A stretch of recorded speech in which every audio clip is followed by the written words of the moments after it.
Comenzamos. Leonardo Curcio en Fórmula. Saludo con gran cariño al auditorio de Telefórmula, que en este momento se enlaza con los trabajos de esta emisión. Hoy es miércoles 4 de mayo y llevamos 72 horas en contingencia ambiental aquí en la zona central del país. En unos momentos darán a conocer si levantan esta medida o nos quedamos otro día. Por cierto, habitantes de Topilejo, en Tlalpan, están bloqueando la autopista México-Cuernavaca. Ahora protestan porque dicen que la policía rescató a 2 presuntos delincuentes a los que iban a linchar. Bueno, pues el tema está ahí. El gobierno de la Ciudad de México, en un giro desconcertante de los acontecimientos, dice que está valorando un juicio, incluso demanda penal contra la empresa que el propio gobierno contrató, DNV, la noruega.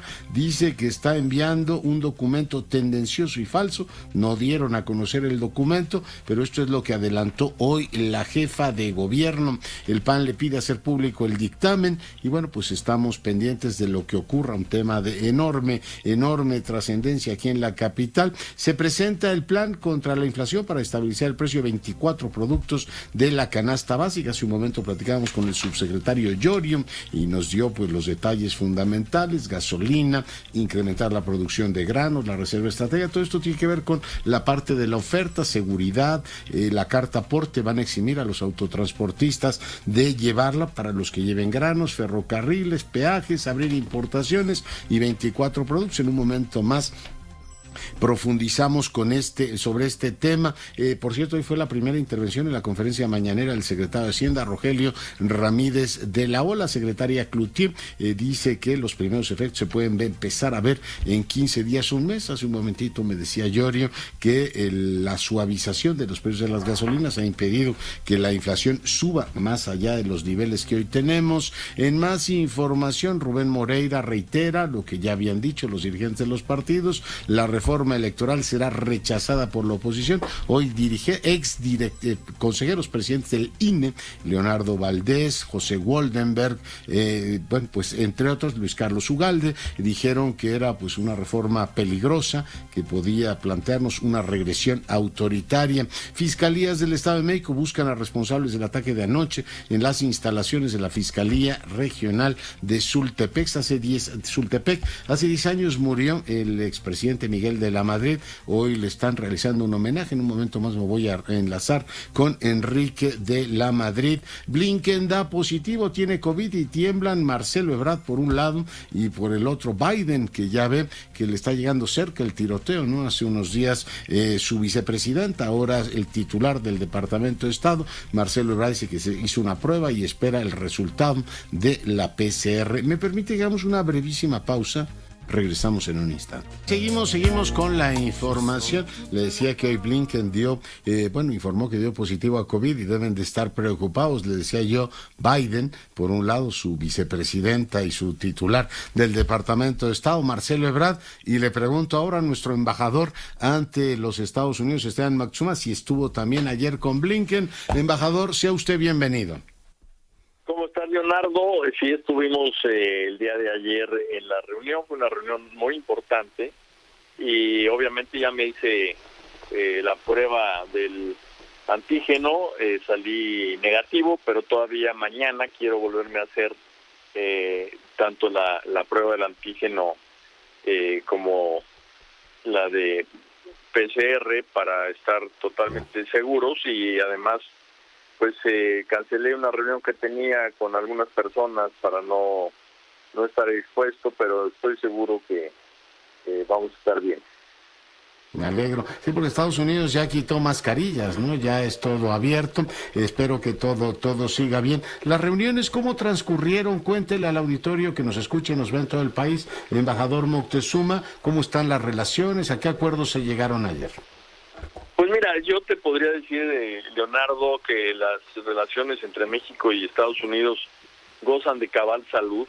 Hay un diálogo permanente. Yo en la embajada tengo una relación, me atrevo a decir, cotidiana, tanto con el gobierno americano como con el Congreso, los gobernadores, y hay muchísimos temas. Tú sabes que la relación entre México y Estados Unidos es de una enorme intensidad y hay muchísimos temas. Y los temas, pues los cientos de temas que funcionan muy bien no se conocen precisamente porque no son problemas, y algunos de ellos que tienen algunos puntos en donde no estamos de acuerdo, afortunadamente ya hay una vía muy clara de solución del conflicto a través del diálogo e incluso a través de controversias como son las que marca el TEMEC.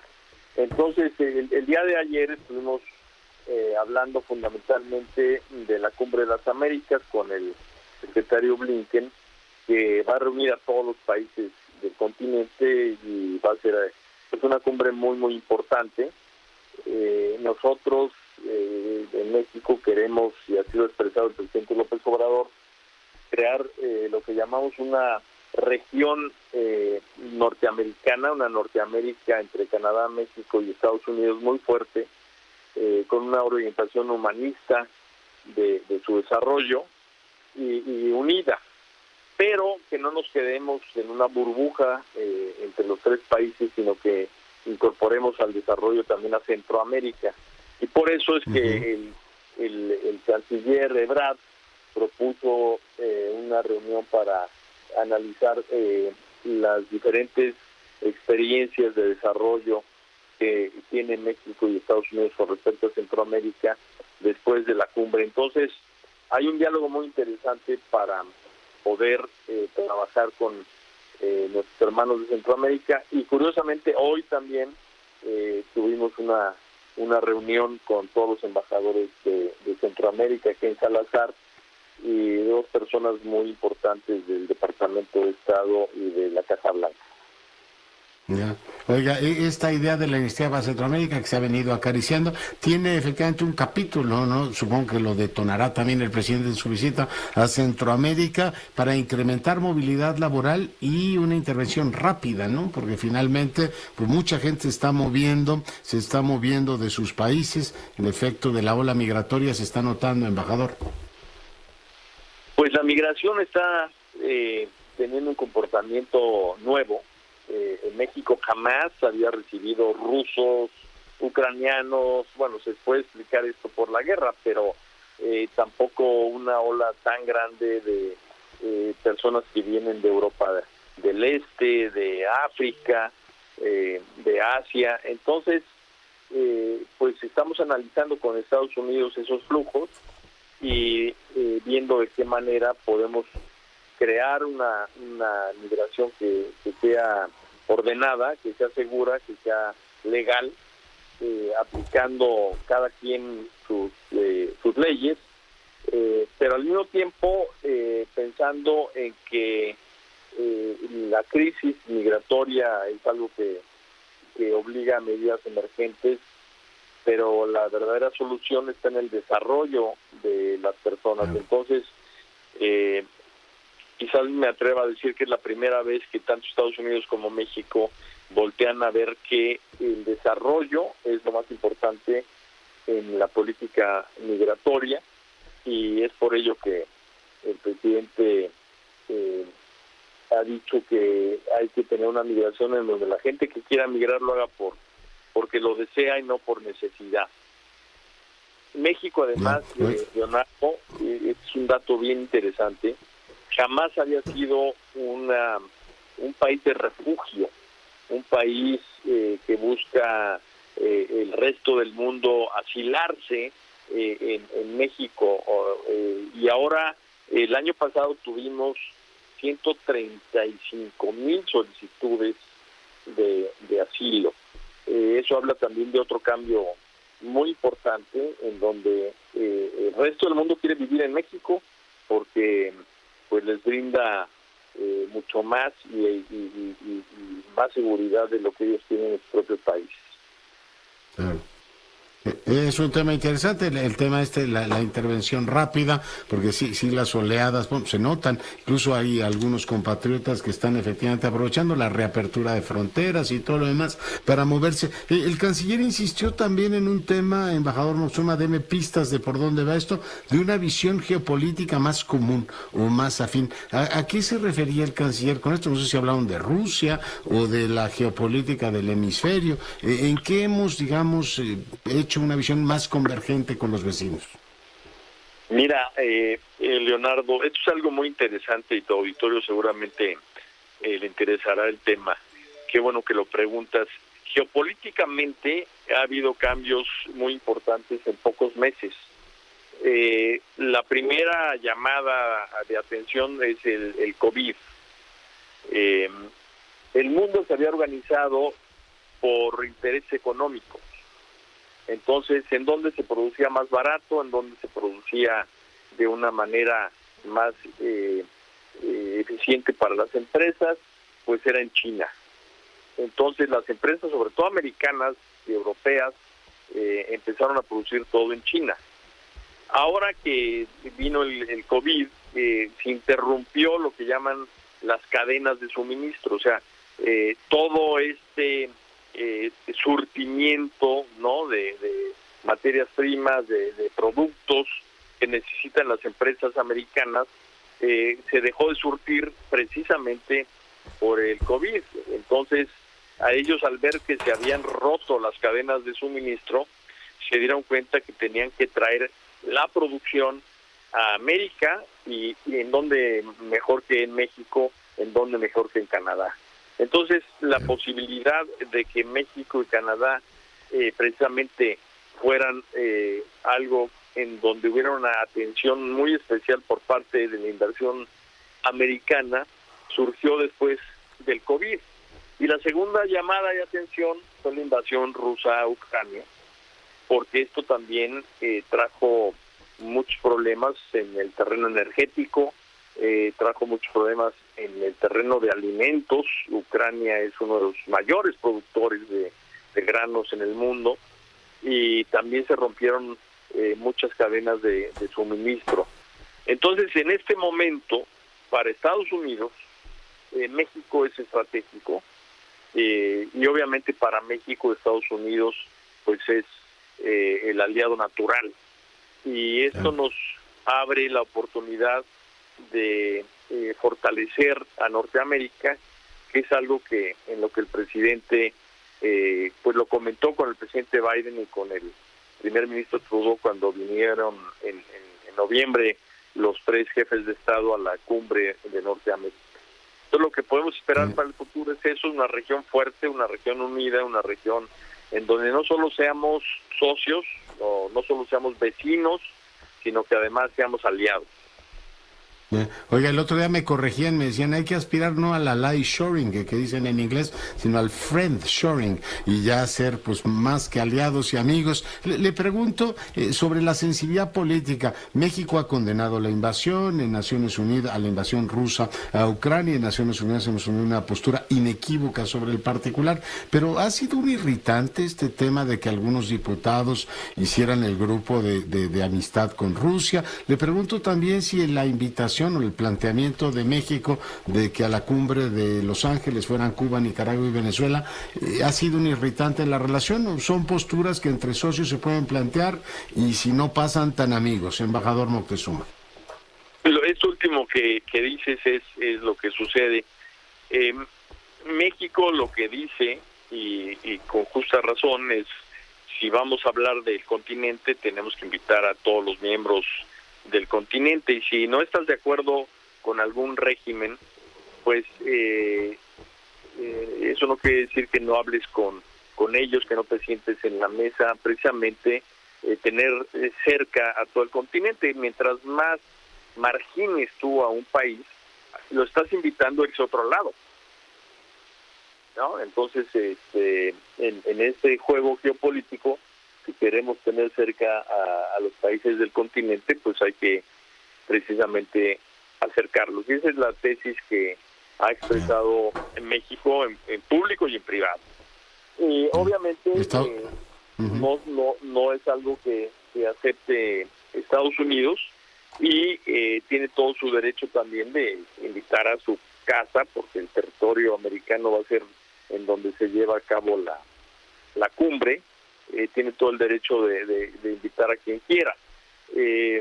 Pero tenemos la confianza, tenemos la apertura, tenemos la cercanía para hablarnos de una manera de frente. Y cuando negociamos, tú recordarás el acuerdo bicentenario, el entendimiento bicentenario en materia de seguridad, pues por primera vez México le dijo a Estados Unidos, hay que obviamente atender las demandas de luchar en contra del crimen organizado, del narcotráfico, de la introducción de fentanilo, pero de ninguna manera podemos ver que esto es unilateral. También tenemos que luchar en contra de la incursión de armas, de la importación ilegal de armas a México, y en eso pues los dos tenemos que trabajar juntos. Y entonces se vio un tema regional, y yo creo que esa madurez la hemos logrado con los diferentes foros en donde trabajamos en materia de economía, de seguridad, de comercio, etcétera.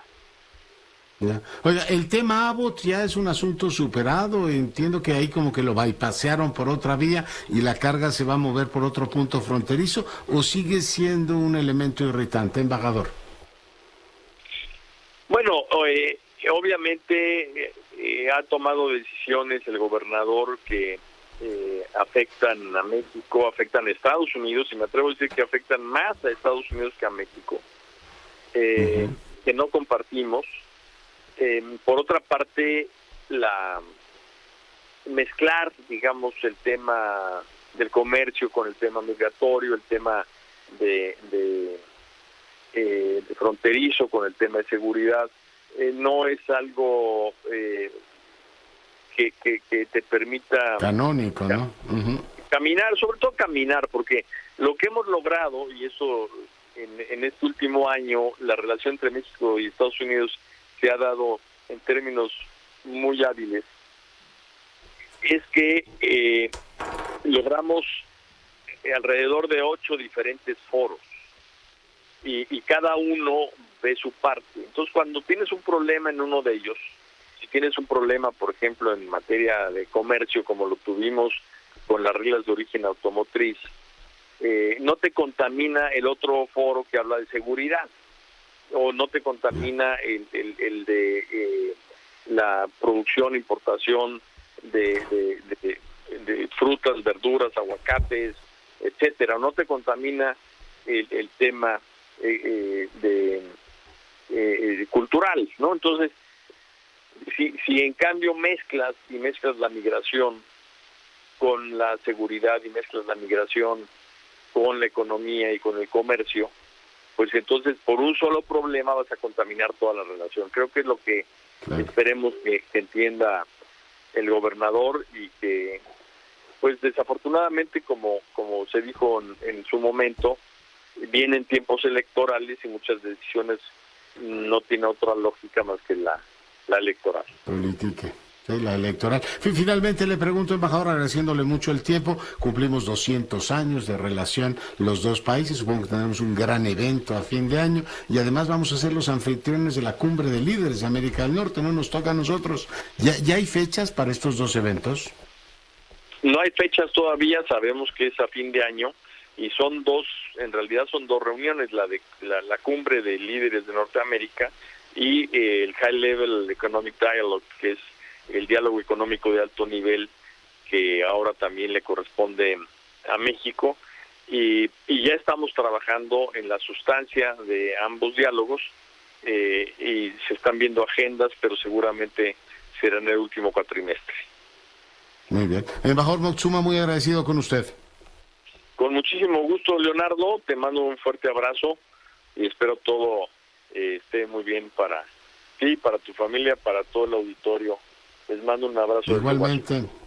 Igualmente, embajador, 2 para allá. El embajador Moctezuma, nuestro embajador en Estados Unidos, hoy conversando con usted. Y se va a llevar a cabo el encuentro de colaboración ciudadana, encuentro interesante. Yo le agradezco mucho a Alexandra Zapata que el día de hoy vuelva a conversar conmigo. Alexandra, ¿cómo estás? Doctor Curcio, un privilegio estar de regreso. El privilegio es todo mío, créeme. Oye, ¿cuáles son las ideas que alientan este encuentro de colaboración ciudadana? Cuéntanos. Por supuesto, la reunión anual del CEMEFI evoluciona para convertirse en este encuentro de colaboración ciudadana. Hemos hablado mucho desde CEMEFI, desde otras organizaciones, desde este espacio también, sobre las preocupaciones en la reducción del espacio común en México, el espacio en el que trabajan ciudadanos, organizaciones, y este es un llamado a que pasemos a que nos ocupe y a que juntos nos ocupemos de visibilizar, de promover, de reconocer y de fortalecer el espacio común. Y es para mí un honor, a nombre del CEMEFI y de 17 organizaciones y fundaciones más que convocan este encuentro, invitarlos a todos a participar. El registro es absolutamente gratuito, van a ser 3 días de eventos, 11, 12 y 13 de mayo, ya estamos a la vuelta de la esquina. Afortunadamente la convocatoria ha sido tal que ya se llenó el espacio presencial, pero seguimos registrando interesados en el sitio web. Una vez más es cemefi.org, el registro es gratuito, van a haber conferencias, talleres. La idea es compartir las mejores prácticas, entender qué está funcionando, qué ejercicios podemos replicar. Y esto es un llamado no solo a las organizaciones y a quienes trabajamos en organizaciones de la sociedad civil, sino a estudiantes, académicos, a quienes están preocupados, yo creo que todos, de construir el espacio común, de hablar de estos retos, de estas causas que se necesitan visibilizar y que juntos podemos seguir construyendo a favor de nuestro país.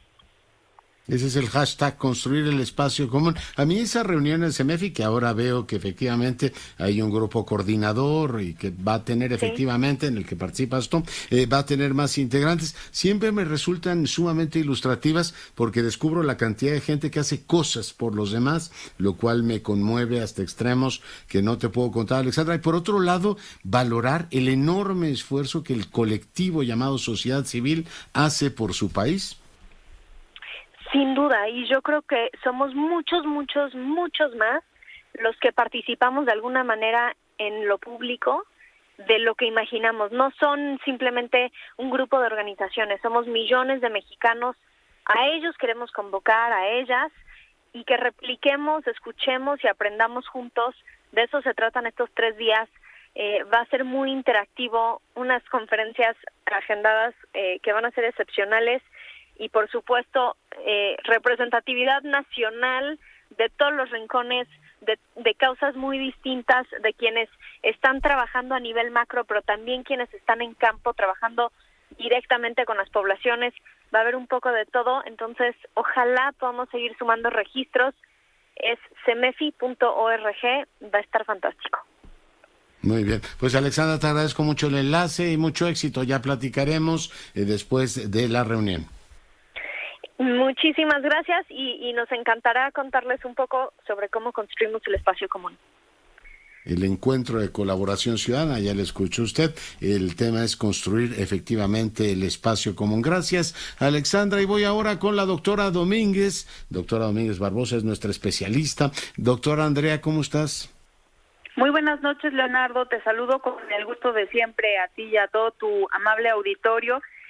En esta ocasión, retomando un tema de conversación que habíamos dejado un poco en el aire, pero que quisiera tocar. ¿Qué ha pasado con Patria, nuestra vacuna en México, pero que se está haciendo en esfuerzo también con Estados Unidos? ¿En qué fase se encuentra ahora esta vacuna y también los desafíos a los que se ha enfrentado? Porque si bien ha tenido muchas expectativas desde su inicio y desde que fue anunciada, ¿por qué no han tenido o por qué hasta la fecha no hemos tenido la velocidad de resultados que otras vacunas tienen alrededor del mundo? Y bueno, a grandes rasgos te puedo decir que uno de ellos es, pues México no ha tenido esta alimentación en la infraestructura para llevar a cabo este tipo de estudios de ensayos clínicos aleatorizados en institutos que requieran estas características, sobre todo esta tecnología para poder tener desde la fase 1, fase 2 estudios preclínicos para avalar un medicamento como lo es una vacuna. No sé si recordarás, pero en 2021 se hizo este estudio clínico a la fase 1 de la vacuna Patria, con resultados preliminares que se fueron publicando, y se daban los primeros datos de la inmunogenicidad, del potencial protector de la vacuna, y tenían 2 formatos, ¿no? Tanto por aplicación intramuscular como vía nasal. Desde Desde noviembre se ha iniciado ya la fase 2, que continúa en esta fase 2 con este dosis de refuerzo que le dan en seres humanos. Pero aquí es importante mencionar cómo llevar a cabo una fase 2, Leonardo. Te preguntarás, ¿cómo sé que tan efectiva es la vacuna cuando la mayor parte de la población ya recibió un esquema completo de vacunación? Metodológicamente hablando, eso es un gran desafío, porque se lo atribuyes a la vacuna patria o se lo atribuyes a que ya esa persona está inmunizada con otra plataforma o con otra vacuna. Eso es parte de los desafíos metodológicos a los que se enfrentan este grupo de investigadores. Lo que sí es que se está buscando el uso de esta vacuna como de refuerzo, no tanto como un esquema inicial. Posteriormente, si existiera algún grupo que va a ser muy difícil ya después, con el tiempo, que no haya recibido ninguna vacuna absolutamente de las que hay y que se puede estudiar y que permite estudiar la efectividad de patria en ellos, pues se podrá lograr alguna conclusión, pero ahorita no. Entonces, ¿qué tan efectiva va a ser esta vacuna como refuerzo? Ventajas que tiene sin duda es que pues no solo que es una colaboración de México y Estados Unidos, sino también que en la vía de administración se busca que sea intranasal, lo cual pues será muy accesible para muchos, y también que tenga un bajo costo y en su conservación también no implique grandes desafíos, ¿no? Pero algo que te puedo decir es que qué bueno que esto sirvió como una sacudida y llamada de atención para pues nuevamente fortalecer esta parte de nuestras instituciones, sobre todo del sector salud, que están totalmente abandonados en muchos aspectos, y no nada más estoy hablando de la parte de la infraestructura, sino también en recursos humanos y la capacitación para llevar a cabo estudios como estos. Y por otro lado, Leonardo... Sí. Es que yo tengo una preguntita, no sé si sea lo mismo, nos quedan 2 minutitos, dime. Sí, no, básicamente es eso. Ha habido un revuelo porque se le ha criticado obviamente al gobierno cómo es posible que anuncias una vacuna y no la tienes lista. Pero en realidad es mucho más complejo que solo anunciar una vacuna, ¿no? Es mucho más complejo desde elegir a la población y que tenga las características y los criterios de inclusión para poder ser seleccionados. No, lo entiendo. Oye, de la nueva hepatitis esta que están hablando, bueno, yo he oído así como en líneas generales, ¿tú tienes alguna información ya sólida? Mira, tuvimos la oportunidad de platicar justo en tu espacio anteriormente qué estaba pasando con estos niños. Hace un par de semanas justamente toqué el tema de, bueno, es una hepatitis de origen aparentemente viral, no desconocido, se ha descartado, surgió justamente en la parte de en Escocia, en el norte de Inglaterra, 13 niños que se les descartó cualquier otro tipo de hepatitis viral. Y bueno, el tema es que se estaba explorando una alternativa de origen viral, pero de tipo de adenovirus, pero no estaba concretada en lo absoluto. ¿Qué sucede? Que son niños que no necesariamente estaban vacunados, en algunos de ellos muy pocos, pero sí se descubrió que habían tenido la infección en menos de un mes, y 2 o 3 de ellos, si mal no recuerdo, tenían COVID.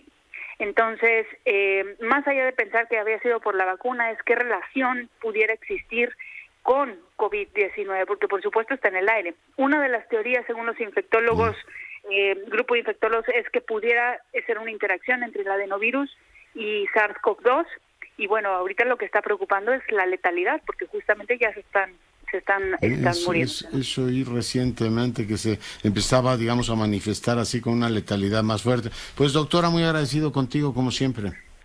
Que estén muy bien, cuídense mucho, por favor. La doctora Domínguez Barbosa, para fortuna nuestra, como todas las semanas en este espacio, ayudándonos a entender mejor, a repasar algunos temas que van y vienen, generan inquietud. Sígase cuidando mucho, dice la Organización Panamericana de la Salud, que todavía no terminamos. Pregúnteselo a Blinken, pregúnteselo a Kamala Harris y a muchos más que se han contagiado en estos días. Me permite que hagamos una breve pausa, volvemos. Seguimos con la información. Fíjese que tengo aquí mi app de la calidad del aire, dice el pronóstico para el próximo jueves, o sea, para mañana. Pues va a ser muy mala la calidad del aire. Sin embargo, suspenden la contingencia ambiental por ozono en la capital, así que de todas maneras cuídese mucho. El pronóstico es que va a ser muy mal la calidad, pero bueno, parece que hay elementos para la dispersión de contaminantes. Este es el anuncio que acaba de hacer hace unos minutos el gobierno de la ciudad. Reitero, resulta de extraordinaria utilidad tener efectivamente a la mano esta app con la calidad del aire. Doy la más cordial bienvenida ahora al presidente del CC, Francisco Cervantes. Señor presidente, bienvenido. Hola, querido Leonardo, buenas noches, gusto saludarte, a ti y al auditorio. El gusto es todo nuestro. Cuéntele al auditorio cómo ve efectivamente, cómo valora el Consejo Coordinador Empresarial el acuerdo presentado el día de hoy para contener la inflación, presidente. Pues es un programa donde hay todo el ánimo de colaboración de la iniciativa privada en estos 24 productos que fueron anunciados el día de hoy, ¿no? Es un plan, estamos, lo hemos comentado, que es un plan muy, pues no es ambicioso, sino es algo muy real, que entra de inmediato, entra ya en vigor, que se sostengan los precios en estos productos, ¿no? Y además, pues todo el mundo hace un esfuerzo, el gobierno pone una parte muy importante, las empresas ponen otra, nosotros hacemos que sea transversal esto, ¿no? Que estuvieron las diferentes organizaciones ahí acompañando al presidente en la mañanera, en el anuncio, para que, con un ánimo de colaboración, sobre todo que llegue a todas a las familias de bajos recursos. ¿Qué es el ánimo que tú has impulsado? Esta idea que hay que colaborar. ¿La parte que pone el gobierno es suficiente? Es decir, está el tema de las gasolinas, después hay un esfuerzo importante en otros temas que yo considero, presidente, que deberían ya quedarse, ¿no? Lo de seguridad, etcétera, debería ser parte de nuestra vida cotidiana. Exactamente, ¿no? Yo creo que es un anuncio muy importante, los 12,000 policías que estén en las carreteras, en las principales carreteras. Esto pues es muy importante, ¿no? La verdad que lo tomamos muy bien y bien dices, ¿no? Que ya sea un programa permanente hasta que la seguridad, los índices empiecen a bajar. Oye, el tema de los aranceles para importación, en este caso de básicos y determinados insumos, ¿lo juzgas apropiado? Sí, la verdad que creo que es una medida muy importante en aquellos que tengan arancel. Los que no tienen arancel pues siguen pasando igual. Por otro lado, pues Segalmex hace en los temas de granos un esfuerzo importante. En fin, creo que fue un anuncio completo, muy, repito, no es ambicioso, que eso ayuda para que sea real, ¿no? Que no se quede en una buena intención, sino que sea algo real y que empieza de manera inmediata, ¿no? O sea, eso ya, y sobre todo pues que va a haber pues una vigilancia y que va a haber un seguimiento y una evaluación para que esto funcione y funcione bien. ¿La temporalidad te pareció adecuada, presidente? 6 meses. 6 meses, y Hacienda y Economía pues van a estar muy pendientes. Si esto hay que alargar, tenemos que ver las condiciones del mundo, de la guerra, los daños de que nosotros somos todavía en el tema de importaciones, pues seguimos ahí teniendo una dependencia tremenda, ¿no? Y es donde tenemos que aprovechar para que podamos ir sustituyendo esas importaciones, ¿no? Ya. Le preguntaba hace un momento, presidente, al subsecretario Llorio, que pues está muy bien que tengamos ahora esta colaboración, que mucho se valora del sector público y sector privado para la contención de la inflación, pero espero que muy pronto tengamos también este mismo ánimo cooperativo para darle un empujón al crecimiento, presidente. Pues fíjate que va a pasar porque las inversiones pues ya empezaron a subir, ya empezaron, hemos tenido una dinámica interesante en el último mes. Hemos tenido muchas visitas del exterior y además anuncios de inversiones importantes, lo que pasó en Veracruz con Constellation, lo que hizo en Monterrey con Mattel, en fin, está viendo la primera piedra ahí en el Temec Park en el Estado de México, el anuncio que hizo también el gobierno del Estado de México. En fin, están habiendo anuncios importantes de inversión, y que nosotros estamos siendo pues testigos real de esto que está llegando. Estuvo el Consejo de las Américas con empresarios muy importantes. En fin, hay interés, y sobre todo pues en México está una oportunidad importante por el encarecimiento logístico que ha habido. Los contenedores de Asia antes te costaban $3,500, $4,000, hoy te cuestan arriba de los entre $7,000 y $9,000. Entonces sí, creo que es una oportunidad importante. Muy bien. Pues, presidente, muy agradecido contigo como siempre. Muchas gracias, Leonardo. Un abrazo fuerte a ti y al auditorio.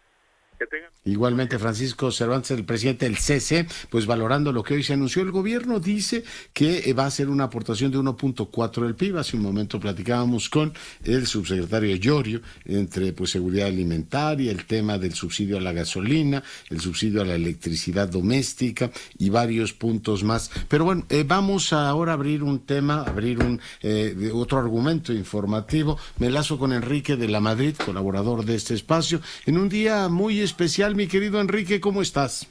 Así es, doctor Curcio, nos quedamos esperándote, pero como veíamos que no llegabas, pues tuvimos que empezar, no nos quedó de otra. Tenía que saludos, por supuesto, a toda la mesa. Leí con enorme emoción el artículo de Reyes Heroles ayer, de Federico Reyes Heroles, sobre tu padre, que hoy lo están recordando, mi querido Enrique.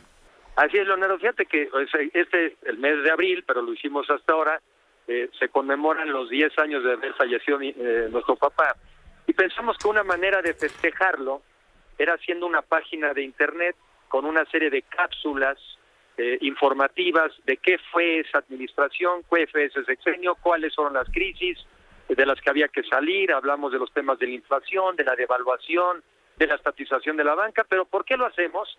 Porque pensamos que es importante traer los 80s al México de hoy, para entender en gran medida por qué México hoy es así, y que nos sirva también para proyectarnos hacia adelante. Lo que tratamos de hacer la familia, invitando a una serie de amigos, pero sobre todo es hacer este producto de internet, que es como mucha gente hoy se entera y se informa, qué fueron los 80s en realidad, porque hay muchos mitos de los 80s, y hay muchas historias que se cuentan, ¿verdad? Pero pues ahí están los datos, como decía hoy Valeria Moy, que estuvo aquí participando, dato mata relato. Ahí están los datos, ahí están los números, ahí está la historia, y yo me gustaría mucho que ojalá, sobre todo los jóvenes mexicanos que no lo vivieron por edad, se den el tiempo de entender qué fueron los 80s y que explica. Uno de los temas, me quedo en uno, la apertura comercial, Leonardo.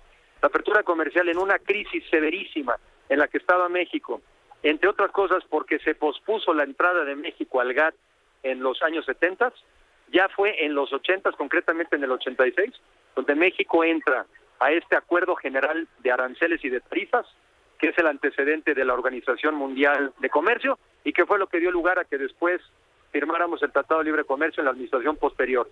El México de hoy, decía también Valeria hoy, el crecimiento de 5% anual del año pasado se le debe al sector exportador, que se le debe al comercio, y que en gran parte tiene origen esa etapa, Leonardo. Entonces, traer los 80s, pues para tratar de entender mejor los principios de este siglo XXI.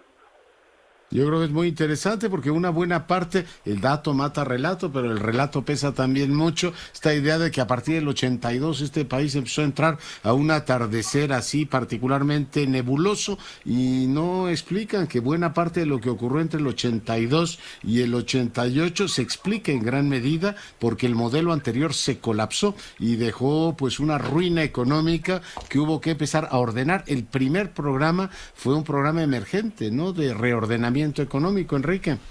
Así es, Leonardo, tienes toda la razón. Hoy está el relato, pareciera ser que nos hubiéramos salido del paraíso terrenal en el que vivíamos en los 80s y nos salimos porque un grupo de mexicanos nos sacaron de ahí. Falso, de toda falsedad. Como tú bien señalas, el modelo anterior quebró. Y quebró, entre otras cosas, porque se le apostó al gasto público como motor de desarrollo, porque se le apostó al petróleo y sobre todo porque se endeudó el país. Cuando cayeron los precios del petróleo, Leonardo, y cuando subieron las tasas de interés, el país quebró. Entonces no existe ese paraíso terrenal del que hoy parece que nos expulsaron.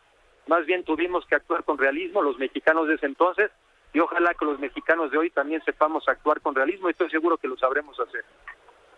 Oye, y por supuesto releer esa historia para no volver a cometer los mismos errores. Pues sí, y para aprender de ella, y para eso, digo, aprovecho el espacio. Tenemos esta página ahora que es mexicomigueldelamadrid.org. Ahí es donde están estas cápsulas, ahí están también fotografías de esa época, la presencia internacional muy dinámica del México en ese entonces, sobre todo muchísimo en América Latina. Tú recordarás que fue la época de la crisis de la deuda externa en América Latina, y México fue muy solidario con los países latinoamericanos, y al final del día, después de eso, pues México tiene una economía más diversificada, mucho más dinámica, y también un país más democrático. Nos falta más, Leonardo, nos falta más. Pero bueno, aprovechar el homenaje para traer los 80s al 2022. Espléndido. Oye, pues te dejo porque sé que te están reclamando ahí. Saludos a todos y un gran abrazo, Enrique. Gracias a ti. Un abrazo muy afectuoso. Un abrazo. Bueno, hoy recuerdan 10 años del fallecimiento del expresidente de este país, Miguel de la Madrid. Es muy interesante releer la historia, ¿no? Se cuenta esta idea de la país que a partir de los 80s empezó a cambiar. Pues empezó a cambiar, entre otras cosas, porque puede usted releer las memorias del propio Miguel de la Madrid, las de Silva Herzog, son extraordinarias, ¿no? Cómo pues lo mandaban a Washington, no tenemos dinero, no había para pagar absolutamente nada. Los que tienen cierta edad deberían contarle a las otras generaciones, oiga, pues no se le cuenten esto de que llegaron los neoliberales a desmontar todo, ¿no? Estaba el país en ruinas. El dólar, el peso se devaluaba masivamente, había una crisis enorme de inflación, una cosa como para recordar, muy útil recordarla. Ya cada quien opinará si fue la mejor ruta, si no fue la mejor ruta, si el país se democratizó o no se democratizó en el momento en el cual debió hacerlo, o al ritmo que debió hacerlo. Recuerdo el muy interesante capítulo de Enrique Krause sobre el gobierno de la Madrid. En fin, la historia sirve, entre otras cosas, para que la repensemos y salgamos de esto que platicábamos hace algunos días con algunos autores, ¿no? Hemos estado hablando efectivamente con Moisés Naim, platicamos de este preterismo, ¿no? Esta idea que instalan los populismos de que hubo un pasado maravilloso del que venimos quién sabe cuándo, ¿no? Hubo un pasado maravilloso en otro tiempo de la historia, y después vino el reciente, el desastre, ¿no? Se acabó todo fue efectivamente hecho para destruir a la gente, generar desigualdad. Y yo recuerdo, pues cuando entré a la facultad, lo primero que leí era México, pobreza y desigualdad como grandes temas, ¿no? El libro de Hansen, etcétera. Entonces tú dices, oiga, ¿y cuándo fue este país tan maravilloso como nos lo cuentan? ¿Por qué todo se manda a la cuenta de los 80s o de las grandes reformas? En fin, matizar, entender, yo creo que es muy valioso este esfuerzo por retomar las opciones que este país tenía en los 80 como las que tenemos ahora. Bueno, hay más información. Quiero decirle que ya hay un comunicado de prensa de la empresa DNV que, como usted sabe, fue designada por el gobierno de la ciudad para realizar una auditoría externa e investigar la causa del colapso de la línea del metro. DNV confirma que ya entregó el tercero y último informe del análisis causa raíz producido por un equipo internacional de expertos. De acuerdo con la metodología RCA, este análisis causa raíz, acordada y con estrictos procedimientos internos de calidad. Este informe final se entregó totalmente en apego a los requisitos contractuales a tiempo completo. DNV confirma que el informe se elaboró sin la participación de ningún experto que pudiera tener ningún conflicto de interés. DNV respalda la metodología empleada, los hallazgos y las conclusiones del análisis causa raíz del incidente de la línea 12 de metro. El informe no lo conocemos, pero es lo que sí conocemos. Sandrita, te pido que me pongan el fragmento del audio de la jefa de gobierno, por si alguien no ha escuchado esta parte, le estoy leyendo el comunicado. La jefa de gobierno dijo lo siguiente. Nosotros iniciamos la rescisión de contrato desde hace ya algunas semanas a esta empresa. Es un informe, este tercer informe, deficiente, mal ejecutado, con problemas técnicos, tendencioso y falso, el tercer reporte. Entonces, por estas razones que iniciamos este procedimiento de rescisión de contrato y demanda civil. Pues eso es lo que dijo, y bueno, pues está efectivamente en su gaveta, no lo conozco, lo conoce ella. Vamos ahora contigo, Juan Antonio Jiménez, ¿qué novedades tienes? Gracias, doctor. Muy buenas noches. En México matan en promedio a 10 mujeres al día y muchas más desaparecen con total impunidad, mientras que la sociedad y las autoridades voltean a otro lado, por lo que esta es una realidad que no se debe de permitir. Así lo aseguró el ministro presidente de la Suprema Corte, Arturo Saldívar, quien quien recomendó celebrar una alianza entre las autoridades, las universidades públicas y privadas y la sociedad para revertir esta tragedia. Al participar en la presentación de actividades del Centro de Documentación, Investigación y Prospectiva para la Seguridad, la Justicia y la Paz, el también titular del Consejo de la Judicatura Federal aseguró que hay dos razones que generan esta tragedia nacional. Primero, la cultura machista que se viene repitiendo de generación en generación, en la cual las mujeres son solo un objeto del cual los hombres pueden disponer a su discreción, mientras que el segundo aspecto es la impunidad, ya que los hombres matan mujeres todos los días porque pueden y porque no pasa nada. Dijo que no hay consecuencias si los feminicidios no se investigan o se investigan mal y las carpetas en las fiscalías no se arman de manera adecuada. Por ello, Saldívar Lelo de la Rea señaló que uno de los retos más delicados, urgentes y prioritarios en el país es terminar con la violencia de género y los feminicidios, por lo que hizo un llamado a la Asociación Nacional de Universidades e Instituciones de Educación Superior, la NUYES, a realizar un cambio cultural desde las aulas para revertir este fenómeno. Tenemos que construir un país donde cualquier mujer pueda estar en la calle a cualquier hora, vestida como ella lo determine, y no por eso justificar que se le ataque y se le desaparezca. En esto, las universidades tienen una enorme responsabilidad de un cambio de cultura. En el marco de este evento se realizó la firma del primer convenio entre la Suprema Corte y la NUYES, cuyo objetivo es establecer bases de colaboración para que, en el ámbito de sus respectivas competencias y con la participación de universidades e instituciones de educación superior vinculadas a la asociación, se elaboren e implementen planes, proyectos, programas, estrategias y acciones dirigidas a la difusión del conocimiento jurídico. Doctor, el reporte. Pues sí, pero mientras cambia la cultura, y yo creo que sí, las fiscalías, las prioridades, y mujeres salió creo que con 4 años de retraso, ¿no? Con el programa de protección, y la impunidad pues vale para las mujeres, es verdad de Aquilo, pues vale también para los hombres. No recuerdo en qué nivel de impunidad está el homicidio también, o sea que traemos ahí un problema estructural muy fuerte.